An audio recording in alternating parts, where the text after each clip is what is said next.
Well, awesome. I am so excited to have you on the podcast. Trev, I actually watched his interview on your podcast. I Yeah. saw him at Silicon Slopes and he told me about your podcast and I was just like, "Oh my gosh, that's so cool." And so I listened to his episode and I thought it was awesome because he shared, I mean, just so many amazing little nuggets in there. He was sharing about how he went to that adolescent facility and I loved it because I went to an adolescent facility for Oh, wow. yeah, for 15 months when I was 16. And Oh my gosh, that's way longer than his, and I thought his was long. yeah, so I mean, that was kind of just like the start of a long journey of treatment centers for me. But um, yeah, I thought it was so cool. And I mean, just so many things stood out to me that like I'd love to like bring up right now, but it's okay. I want to talk about you. So Well, no, I mean, yeah, feel free to talk about whatever you want. I think he would be a great interview.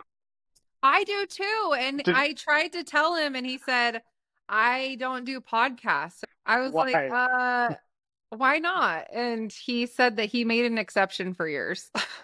Oh man, he is very nice to me. He's always been super supportive of whatever I've done. And what's cool is I probably got more feedback from his episode than anyone else's. Like Really? more messaging saying like I really relate to the way he thinks. I really like can get like his perspective is my perspective, and they just felt like at home with him. And so I Yeah. think that's funny that he says he won't do podcasts. He's an effective teacher. I sat at Silicon Slopes with him for like literally 3 hours sitting there talking to him. And just one of the things he said on your podcast was, I was telling him about how, I'm so busy. Like I work full time. I'm a mom. I have the podcast. And I was telling him about like church callings on top of all of this. And Hmm. he said something about how when it's really a sacrifice and when you're really like pushed for like it's a sacrifice for you because you are truly like stretched, that is when true like internal, I don't know, refinement happens. And I am totally butchering this. He said it way more poetically than I can, but it was so profound for me and it's something that I will never forget because I'm at a phase in my life where things are wild for me. Like I am so busy, like we just moved. I have all this stuff going on Mm. and that was something that I will never forget. Just, embrace the hard Yeah, because when you are really stretched, that's like when you're being refined. So, anyway. I love that. I love that he said on the episode, he said, "I'm not interested in an easy life." Hmm. Because isn't that what most people want? They just want, Hmm. I just want a break. I just want a freaking break. Just give me. Hmm. And he's like, I'm not interested in that because he has like eternal perspective. I mean, like, and I feel so blessed to meet with all these guys, and it's like they go through all these hard things and they come out so strong and refined. And if we just sit hoping to just catch a break all the time, we may, find some reprieve, which is always welcome. But man, we don't turn into the people we're supposed to be, that we're destined to be. And that's one of the things I love about Trev. And Hmm. that's what I love about Christ too, is like he did the hard thing over and over, like the thing that needed to be done. He did it because it was the right thing to do, and he got very few breaks, you know. Yeah. And Mhm. so, yeah, he's the exemplar. I love that so much. So, I want to jump into your story, but tell us a little bit about your podcast. I'm sure your story has something to do with your podcast, but just the concept, I just Yeah, love. I live in Provo, and I'm a composer, music producer, and I have an awesome wife. I know your wife. Okay, so she's great, and the last couple years have been extremely hard. So she had some health issues that kind of took her out of, aside from COVID knocking out tons of business, took her out of like, she was in bed for like a year and a half and just trying to figure out that. And so the last couple of years have been like brutal. So from a two income family to a one income family. And then even that, like being in music, sometimes like the budgets of so many things got slashed, the whole world changed. And then a lot of times I felt like I was a single dad, being not confident in my career, having a wife that was going through really hard things, feeling like I'm a single dad, and all these things just coming down. I mean, it was like a really, really, really, probably it was the hardest time of my life. I didn't even know it was the hardest time of my life, but I sat in isolation with it and just said, yeah, I'm just going to tough it out. And this is, what we do. I didn't realize how hard it was until the clouds kind of parted and things got back to normal. And I realized what God had done with my heart. And I realized that I just have so much compassion now for specifically men my age, like dudes that are raising kids in this extremely confusing world of social media and all these ideas that are so against like common sense. And like try to make a living, try to be a good husband. The role of masculinity is under attack. Like the roles of men, we're all confused. Like, what do you want us to do? Like, so I just felt this like immense compassion. I felt like God just ripped open my heart, and I just loved men. I like I'd walk around grocery stores and be like, I just love you. I love you. Not specifically men. I just loved everyone. I just love you. I don't know what you're going through, but I love you. I just had this. And then I was driving to California to go see in-laws, and I'm just going to say it. God said, you're going to start a podcast called The Men Who Love God. And here's the mission. It's to help men feel less alone in their struggles. And you're going to showcase good dudes living life with the help of the divine, like seeking the divine.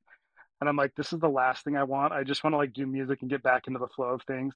But it came so clearly. I'm like, I know I have to figure this out, but I just really don't want to do this because I don't like being like the face of anything. My wife is the showy one. She likes to be on stage, and I'm like the back. I'm like the guy on the mixing board. So I was like, this is not going to be good. But I'm like, you chose me. Okay, I'm gonna think on it. And then a couple days later, I had a buddy who I hadn't talked to in like 8 to 10 years call me, and he's like a TV producer, and he's like, "What are you working on?" And I told him all these cool musical ideas. I had these projects that I thought he might be interested in. He didn't care at all. Then at the end, I said, and then I got this idea. I want to do a podcast called The Men Who Love God. Before I could even finish, he said, "I'm in. I'm backing it. Let's go." And so Wow. that was like a total answer to prayer because now I have some funding. And the reason why it's high quality is like I'll do the interviews. I research, I see who I want to talk to, and then I send all the footage and stuff off to him and his team, and they do all the social and they do all the editing and they do all that stuff. And so it's like this huge blessing where God's like, yeah, I need you to do it. Have some faith in it. I'm like, okay, I'll do it.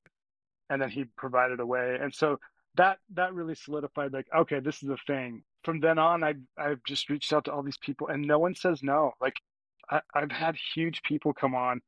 And I tell them what their goal is, and like, absolutely. So my life has dramatically changed.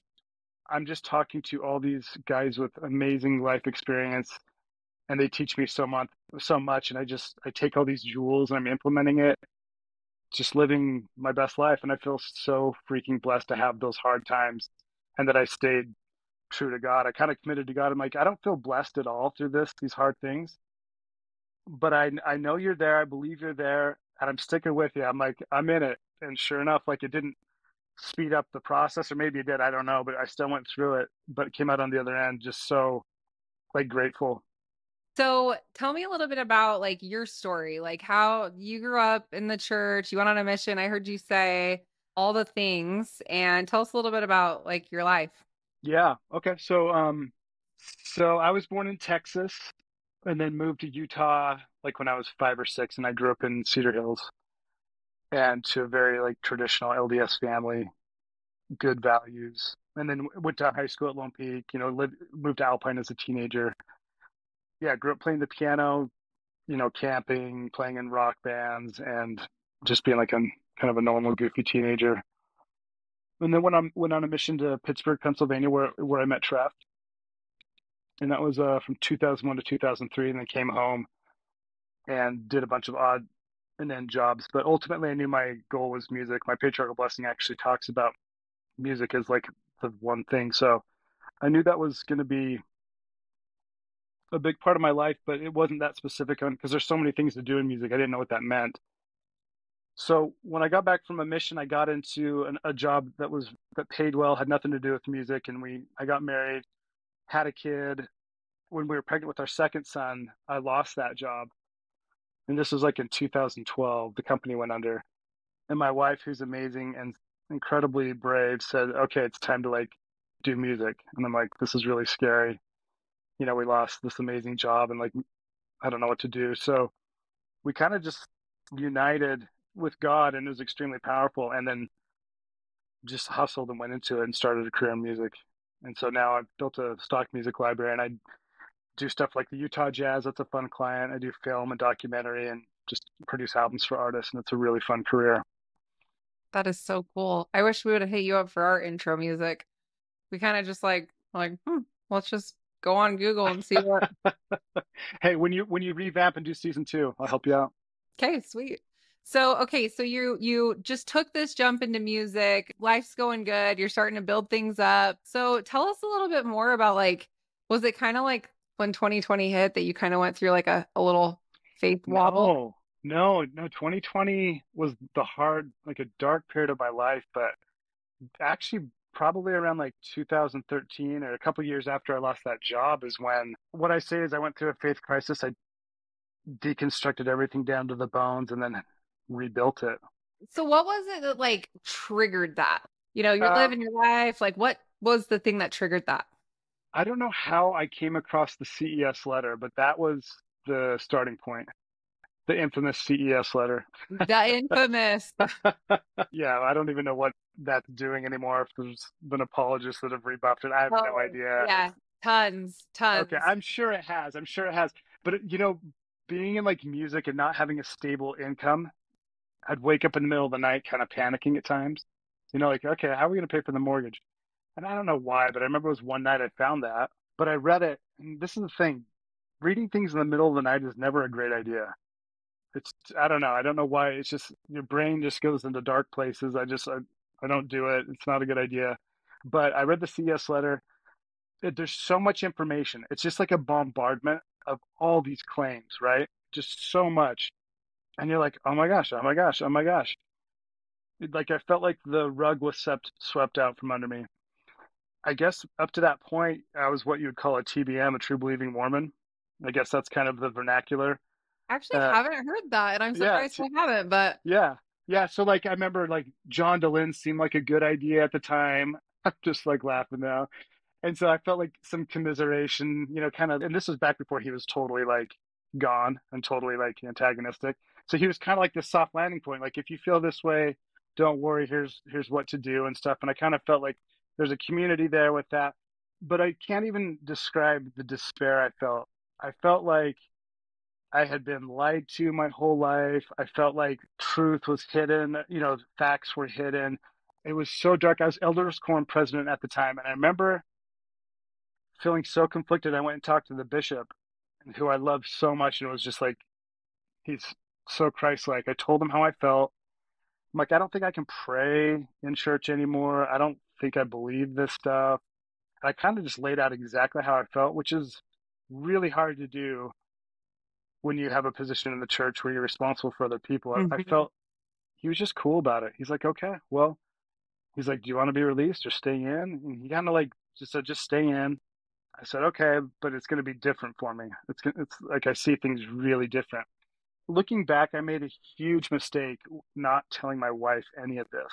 Like, she had no idea. Like, as a man or just as someone who thinks this way, I didn't want to talk about something that I wasn't sure of either way, which is a really bad idea. And so she had no idea. And when I told her later that I went through this, she felt betrayed, and rightly so. But I didn't want to like spook her out of the church because I didn't know what was going on out of the gospel, and so I didn't say anything to her, and I really feel bad about it. But back at the time, yeah, my bishop was just like, okay, cool, and just loved me, and it didn't even he wasn't trying to refute any doctrine or anything like that. He just was just super accepting and didn't judge, which is such an amazing lesson when people struggle. It's just okay. Like, I just realized that everyone is in Christ's hands. Like, I don't care how they may seem or feel or like, and I know like when my kids have hard times, I just really believe that Christ has everyone. We don't have to like go to battle and draw lines and be so like attached to an outcome, attached Mhm. to it. Anyway, he taught me that. He taught me that. It was beautiful. This was one of the miracles that happened. I still prayed, and I kind of deconstructed everything and like, okay, I've always had a belief in God. He makes sense to me. So I stuck with that. Jesus made sense. Those teachings are beautiful. The Joseph Smith thing was very difficult, right? I mean, if you take the CS letter at face value, which I probably did at the time. It's like Joseph Smith is a very difficult figure to accept. But I told Heavenly Father, I'm like, I see these benefits of being in the church, even if I'm not like 100% doctrinally aligned with it. Like the community is beautiful. We help each other. We mourn with those who mourn, and that really is just a value that I have and want to be a part of. And I'm like, even if I raise my kids in it, I think this is the way I want to do it. So I went to church for probably like 6 months to a year, completely void of any doctrinal alignment, but there to like commune with people in the community. And then I told Heavenly Father, I'll do this. This will be my life, but I would love answers. I would love to help you build back what you want me to know. This is so cool. We got offered to go stay at this place. Fall was coming, and I think this is 2014. And Allison and I wanted to go to New England to see like Leeds. We've always wanted to do that. And like serendipitously, someone who follows Allison offered us to come stay for free at this inn in Vermont. It's called the Snapdragon Inn. And we're like, yeah, heck yeah, let's do it. So we bought plane tickets with this like beautiful bed and breakfast, this historic home. And we're like, yes, this is going to be so freaking fun. So we go out there, and I'm like, Joseph Smith was born in Sharon, Vermont. Like he's out here. That was in the back of my mind. And I'm like, it just kind of nagged at me that I should go see that while we were there. We stayed there and like hung out with these women who were so rad, who owned the Snapdragon Inn. And we were boating and driving up to Burlington and just doing all these day trips. And I'm like, we should just go see this. There's a church site. Let's just go see it. And like there was so much resistance to go see it, but it was just this nagging. It's like, just go see it. Just like do it.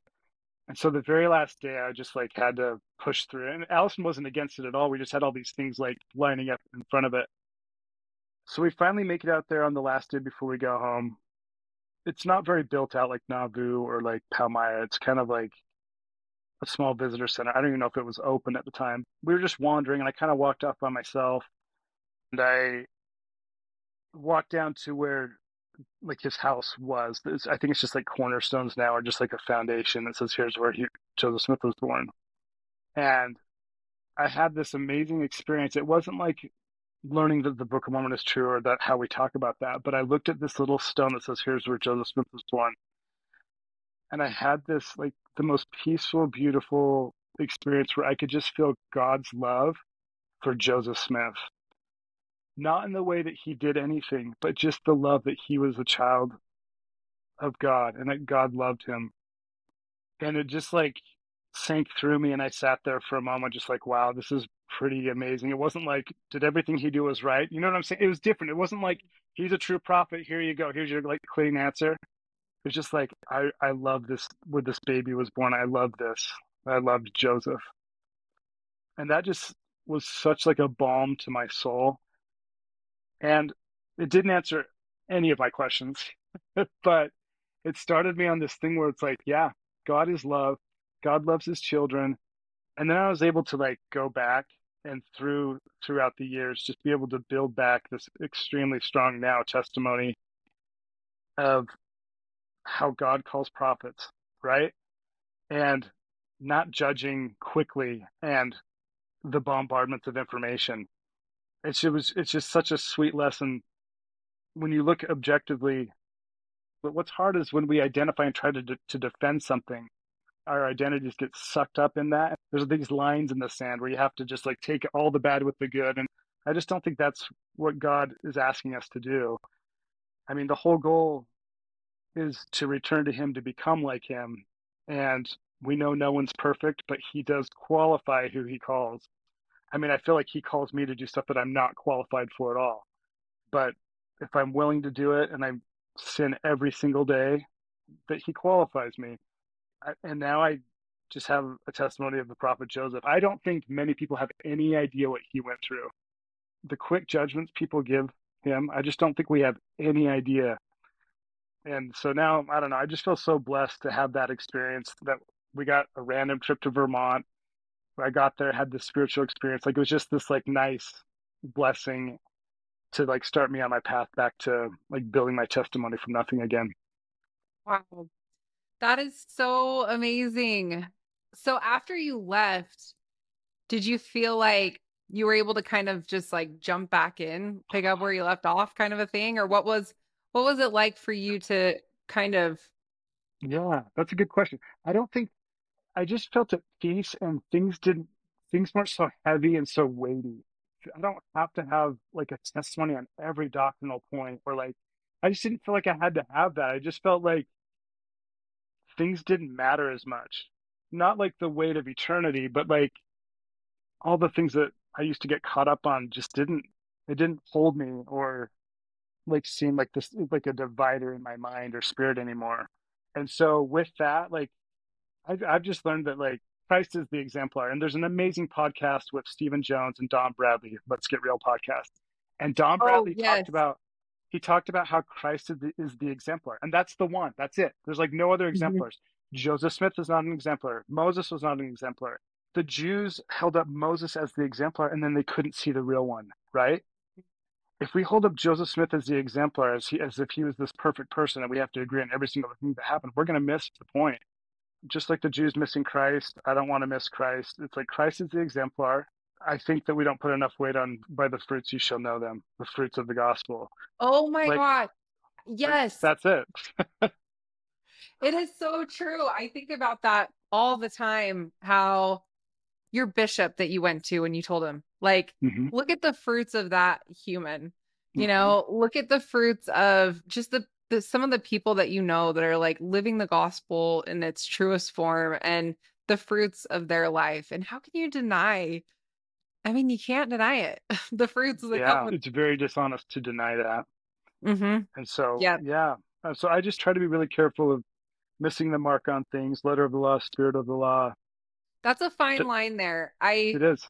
I think when I first came back after my whole like thing that I went through, I feel like I almost was extremely black and white. Like extremely, if I do this, then I could go back to my old life and I don't want that. So I am like, you know, and I've kind of like had some confession sessions in previous podcasts where I'm like, you know what? I am not great at ministering. I'm not. If I'm your ministering sister, like I am so sorry because I like dropped the ball big time. Or Yeah. like I want to be better at come follow me, and I'm kind of not good at it. Like I'm not. And and there's other things like, here and there. But the thing that I've realized now is that I can still like live my life with integrity and I can still be okay with my testimony and where I'm at, even though I'm not perfect. I can accept myself for that, which is hard. But I mean, to like switch that mindset and move from like this black and white thinking to like this golden thinking. It is. It's the checklist thinking, which helps a lot of brains and a lot of people, and it also can be detrimental to others. I would say this, like your podcast is doing so much good and you're leaning into your strengths, and it doesn't serve you to like beat yourself up because you didn't check the whole list of everything. And like we all have our strengths, and Christ just strengthens our strengths, right? And he makes up for the rest that are weak. And so, I mean, you're doing awesome. I wouldn't feel Thank bad you. about your ministering and all that. You're really putting your strength into like this amazing podcast.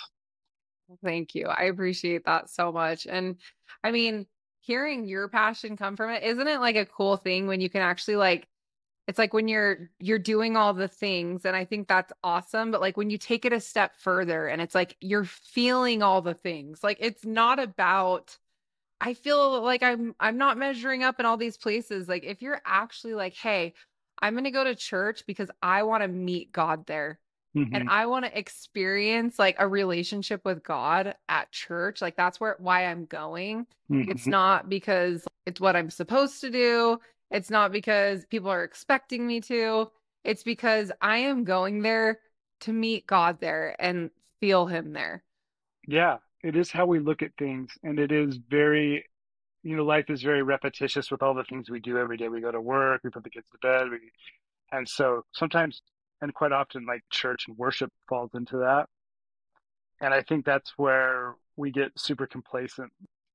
And I hated hearing this, but in my life, it's like the honest prayers and the honest study of the gospel. Those things really do keep me daily wanting to be close to God in the prayer and when I can honestly pray help me to want what you want. That like helps me. And I'm not always like that, but there's a stark difference when that is my life, then I do go seek for God instead of like I should go to church because I have a calling and I got to teach and all this kind of stuff, and it's mundane. And I just feel so lucky because I talk to these spiritual guys all the time, so I'm on a spiritual high in my life right now. But it's those prayers of help me to want what you want, like sincerely, and so much power comes from that. I can hear in my mind President Eyring saying that, and he said it in a talk, I think it was last general conference, but the way that he said it, which was just like, help me want what you want, or something along those Hmm. lines. And it was just so like pierces to the core how he Hmm. says that. And it's like the one thing you can truly give God is your will. And I just love that so much because sometimes we get so caught up in like what I want and what I think is best and like the agenda that I have for my life, to shift that to, hey, like I am willing to face what you have in store for me, and I am willing to step into that place, and I want to want what you want for me. Yes, I totally agree. I was talking to John Deloney on my podcast, and he's awesome. He just came out with an awesome book called Building a Non-Anxious Life. And we were talking about how we worship our jobs, we worship our bodies, we worship our possessions, and our, and he's talking about how the cliche "follow your own heart" is the stupidest thing to follow your own heart. Yeah. Our hearts fail us every day. Like our hearts are so emotional. I mean, we're can be up high and then down low, and we don't make good decisions all the time. And you talk about how dumb that was, as opposed to Christ saying, like, follow me, like give your heart to me, take up your cross and follow me. And I think that can sound pretty harsh to someone who, takes pride in the choices they're making and the life they're living, the identity they're forging. But true happiness and peace is coming from the creator who made us and knows our best path forward. When I try to do my own thing and try to be cool, and I mean, it never just works out as well, not even close to when I say, okay, like, let me follow your heart. Let me give my heart to you. Like you said, we have one thing, and that's our free will. That's the one thing God can't take. And when we give it back to him, we get so much peace and freedom. Love that so much. So tell me some of the things that you do on a regular basis that help you maintain this spiritual high that you've developed from doing this podcast. Like, how would you say that you maintain this close connection to God when we have all these things that we're busy with, like kids and work and all the things? Like, how do you maintain that connection? It's a great question. These things that I do all come from guests that I have, and this is why I feel so honored and blessed to be able to talk to do the podcast I do. My very first guest, Kevin Arneg, he was the CEO of So Delicious. He came on, he's a good friend, and he said that he deleted all his news apps. I took that out of my life. Oh my gosh, night and day. You're still going to get news. You're still going to be informed from friends or whatever. So it's not like you're going to be totally uninformed, but just having that negative influence out of my life cleared so much space for me to put good stuff in it. I get up at 5 in the morning now. I go to the gym with a buddy every day. First thing, I come back, I do a chapter of the Book of Mormon, chapter of the Bible, take my kids to school, and then I usually come back after they're done and do some more reading. I think reading's essential. Like if we become who we listen to, right? If I'm on social media just looking at nonsense, then that's what my mind's full of. If I come back and filling my mind with the Word of God and good books, then that puts you on the path. I'm trying to be better at journaling, and then a sincere prayer. I'm also like eating healthier, so mind, body, spirit, trying to like the trifecta to like I was on a run. I actually did a marathon this year, and I was on a run, and I had a thought that came to me, and it said the best way I can honor my Creator is to honor His creation, which is me. And so that's my mind, body, and spirit, taking care of all three. So that's my morning, and I really to me it's like if I can get the morning right, the rest of the day just falls into place. And so, yeah, get up early, work out, read, spend time with your kids, make sure I don't have my phone when I'm with them, just like enjoy that time. So that's kind of my daily life right now. Man, it's the 5 in the morning thing that that would be so hard for me. Oh, it is hard. That's why you do it though, because it's hard. Just like I would Trev have to said, it's take a major nap during the day if I was getting up at 5. yeah. Sometimes I do. I don't think naps are bad. In fact, after you take a little nap, you feel it's like you're ready for the second half. You feel great. Yes. So yeah, it's fine to take a nap. I'm a nap advocate 100%. I'm like, people at my work, I'm like, hey, if I'm like offline for 30 minutes, it's probably because I'm Yeah, napping. that's right. Just I'm sneak one I'm in. an advocate. What is some of the biggest things that you have learned from doing the podcast? What are some things that you feel like maybe common themes that you've seen throughout your guests or Trial and pain refines people. Most of the men that I've talked to have just gone through really dark, hard stuff. Those that navigate it, whether poorly at the time or whatever, if you integrate God in that, beauty for ashes, right? Christ can turn anything terrible into something beautiful. That also teaches me that most people, well, not most, everyone's going through something. Everyone's going through something really difficult. Kindness is so essential to heal people. Non-judgment, kindness. I really like a lot of the themes are like a term that came up with this guy. He's an artist, Dan Wilson. When he was like getting into his painting career and was very uncertain with things, he decided to buckle himself to Christ. Like when things get hard, he buckles himself to Christ. And it seems that most men are doing that. And what's so cool is like these are the strongest men I know. Like these are such strong, like you would look at them and they're amazing powerhouses, but they give the glory and the credit to Christ who truly strengthens them. And that's like so powerful to me. And it just has helped me trust Christ and want to even cleave unto him and his gospel more. So I think that's probably the theme is like there are so many good guys out there trying to do what's right, and it's important to strengthen each other and to share stories, and stories are how we learn and remember things. And so that's kind of the goal of the podcast, and it's just been great. I love it so much. So, what advice would you have for somebody that maybe they just encountered the CES letter, or maybe they feel like, they're just barely starting down that path and they don't know what to do? What advice would you have for somebody that's kind of going through that? Hmm. Well, you're not alone. Many people have done it. Many people have felt and had those exact same questions. Your suffering isn't unique. I know that might sound a little harsh, but I mean, that's why it's so good to reach out and talk to people, especially people close to you, because I think I could have had less suffering if I would have opened up to my wife and people closer to me. My testimony about this is like God is in charge of all things. Christ has already taken care of it.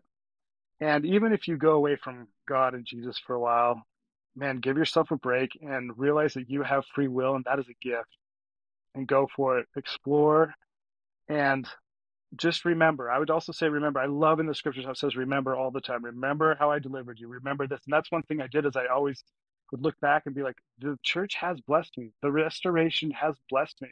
And I'd remember these are good things. That's why I couldn't walk away completely. And so just remember the good things. And even if you don't come back, just remember the positive things you have and be honest about it. And maybe there's some hard things too. Obviously, there's hard things because it's a church of humans. Just remember the good things and be honest. Like, be honest on all aspects. And I would say have an open heart. An open heart. I think God's going to take care of you either way. And so that would be my recommendation. I love it so much. Well, Eric, any final thoughts? You are so awesome. I am so glad that I got to have you on the podcast. I mean, when Treff suggested you come on, like you did not disappoint. Like you were just so full of spiritual wisdom, and I can't wait to call my editor and be like, "Oh my gosh, I have the best episode." Well, I'm glad you trusted me because this is my first episode being a guest. My wife and I have done a podcast for years, and I have mine, but I'm always asking questions. So thanks for trusting me. I'm just honored to be here, and really, I'm just going to give all the credit to Christ and the amazing people surrounding me. I mean, I just feel like the trials I've went through, I'm so grateful for because it, like I said, it ripped open my heart and my soul to be able to just receive and take in good things and to hear God's voice. I mean, pain is so awful, and I wish people didn't have to go through it. But that's where we're stripped of all the unnecessary stuff. It's just how it is. If we do it with Christ, beauty for ashes. I mean, the beauty that comes from it's amazing. And so I would say, no matter how far you feel from God, He is rooting for you. I also believe Heavenly Mother is right there, like arms around you. I truly believe that she is so involved in our lives. I love that doctrine. Like makes me want to cry when I think about a Heavenly Mother. So I believe our Heavenly Parents are so excited to see us grow. And just like when I look at my own kids suffer, it's like, oh, it just breaks my freaking heart. But I know that like they can count on me always being there. So how much more is God going to be there for us? Yep. That is so beautiful. Well, Eric, thank you so much for taking the time. You're amazing. And I'm so grateful we got to have this time with you. And everybody check out Eric's podcast, Men Who Love God. Are you on YouTube too? Yeah. We're on Okay. YouTube and yeah, all wherever you can find it. Actually, thank you for doing this. Yeah. I want to say like we always hear about people leaving, but I've been hearing more stories, not even from your podcast, just like people talking about people coming back, missing it, having that hole and that void, and they're like, I'm coming back and bringing my kids. And so I really do feel like there's like a change in the ether of the world, and like there's people that are waking up and coming back to Christ. And so it's a very exciting time. And I'm so grateful for the work you're doing. Like you really are doing something that you're just pushing people, just giving them an extra nudge. So thank you for what you do. Thank you. And if you know anyone that's coming back, you send them my way. I will. Absolutely will. Awesome. Thanks, Eric. Thank you so much for being a supporter of the Comeback podcast and listening to our episodes. It would mean so much to us if you would like and subscribe to our YouTube channel. It helps other people be able to find us, and we want to share this message to everyone.